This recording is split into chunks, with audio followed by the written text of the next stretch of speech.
آتینا داود و سلیمان علما۔ آج دنیا میں یہود کوشش کر رہے ہیں پوری دنیا کو کنٹرول میں لینے کی۔ اس کی وجہ یہ ہے کہ سب سے قدیم آسمانی مذہب یہودیوں کا ہے اور اللہ نے ان کو بہت بڑی حکومت دی تھی۔ میں نے بتایا نا کہ دنیا میں جو خاندانی حکومتیں رہی ہیں وہ مذہبی ہی رہی ہیں۔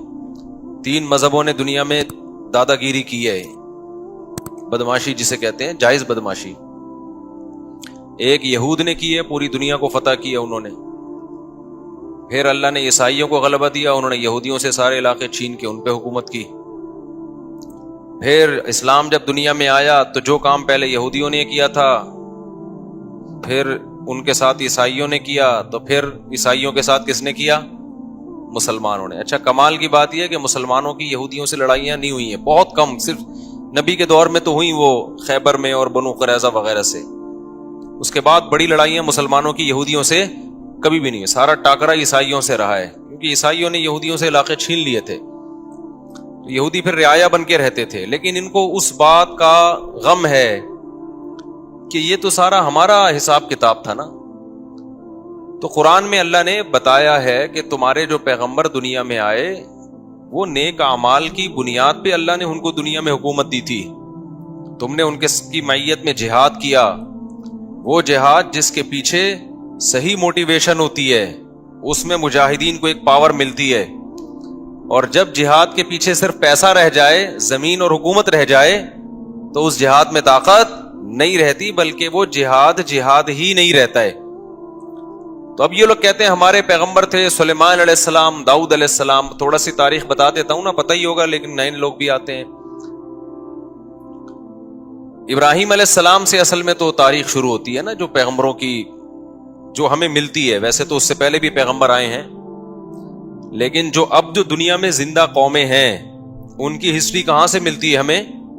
ابراہیم علیہ السلام۔ اس سے پہلے کی ہمیں ویسے کتابوں میں تو تھوڑا بہت تذکرہ مل جائے گا، من حیث القوم کوئی قوم نہیں ہمیں نظر آتی اب، کیونکہ وہ مذہب سارے یہودیت میں پہلے چلے گئے، اس کے بعد عیسائیت میں، اس کے بعد اسلام میں۔ تو ابراہیم علیہ السلام کا زمانہ آج سے تقریباً لگ بھگ 4000 سال پرانا زمانہ ہے۔ اوپر نیچے ہو سکتا ہے، کوئی پوری کیلکولیشن کسی کی نہیں ہے۔ تقریباً کتنا ہے؟ 4000 سال پرانا زمانہ۔ انبیاء آتے رہے تھے آدم علیہ السلام کے۔ اچھا، آدم علیہ السلام اور ابراہیم علیہ السلام میں کتنا ہے یہ نہیں پتا۔ اس میں اندازے لگائے جاتے ہیں کہ ہم سے آدم علیہ السلام کا زمانہ 10,000 سال پرانا ہے ہم سے، لیکن یہ کچھ بھی اس میں کوئی رائے نہیں قائم کی جا سکتی، کیونکہ کوئی تاریخ لکھنے والا تو تھا نہیں، وہ زمانے دنیا میں ختم ہو گئی ہیں۔ اب تو کوئی پرانی لاش ملتی ہے تو سائنسدان تحقیق کرتے ہیں کہ قبل مسیح ہے کہ بعد مسیح ہے، قاف میم لکھا ہوتا ہے نا، اب تو وہ بھی لکھنا چھوڑ دیا لوگوں نے، تو وہ اس سے پہلے کی بڑی بڑی تاریخیں۔ بہرحال تو ابراہیم علیہ السلام وہ نبی ہیں جن کو اللہ تعالیٰ نے بہت زیادہ نوازا تھا، کیونکہ بت پرست قوم کے خلاف کھڑے ہو گئے تھے، اور پھر ابراہیم علیہ السلام سے اللہ نے وعدہ کیا تھا کہ آپ کی اولاد میں ہم نبوت کو جاری کریں گے۔ میں کافی لمبی پہلے بتا چکا ہوں، بہت شارٹ کروں گا تاکہ آج ہمارا یہ ٹاپک نہ رہ جائے۔ تو ابراہیم علیہ السلام کی اولاد میں حضرت اسحاق علیہ السلام پیدا ہوئے، دوسری زوجہ سے اسماعیل علیہ السلام پیدا ہوئے، اور اسحاق علیہ السلام کی اولاد سے پھر 2 زوجہ تھیں، حضرت سارہ اور حضرت ہاجرہ۔ تو حضرت ہاجرہ سے نبی صلی اللہ علیہ وسلم پیدا ہوئے 2000 سال کے بعد ان کی نسل میں، یعنی ایک ہی پیغمبر پیدا ہوئے حضرت ہاجرہ سے، جو محمد صلی اللہ علیہ وسلم تھے، اور مکہ میں جو ان کی اولاد ٹھہر گئی تھی۔ اور ادھر جو شام، آپ نا میپ کو پڑھا کریں، میپ کے بغیر بہت سارے قرآن کے واقعات سمجھ میں نہیں آتے۔ تو مجھے بھی میپ پڑھنے سے سمجھ میں نہیں آتے تھے، جب ٹریولنگ کیے تو ملک بیٹھنا دماغ میں شروع ہے، کون سا کنٹری کدھر کو ہے۔ بہت سی چیزیں پڑھنے سے نہیں آتی، ٹریولنگ سے آتی ہیں۔ اب میں حیران ہوتا تھا یہ مسلمان فوجیں یورپ کیسے پہنچ گئی تھی یار اس زمانے میں۔ اب جب میں خود گیا تو مجھے خیال ہو جب میں پہنچ سکتا ہوں تو فوجیں نہیں پہنچ سکتی کیا خیال ہے؟ لیکن ہمارا ٹریک تو الگ تھا نا، تو وہ پتہ چلا وہ ادھر سے آئی ہیں، افریقہ کی طرف سے۔ اب وہ دیکھیں نا نقشہ تو پتہ چلتا ہے، وہ وہاں سے علاقے فتح ہوتے ہوتے ادھر سے انہوں نے رائٹ پہ، آگے سمندر تھا تو رائٹ پہ ٹرن مارنا پڑا ان کو، رائٹ پہ ٹرن مارا، اٹلی میں گھسے، اٹلی سے آگے پھر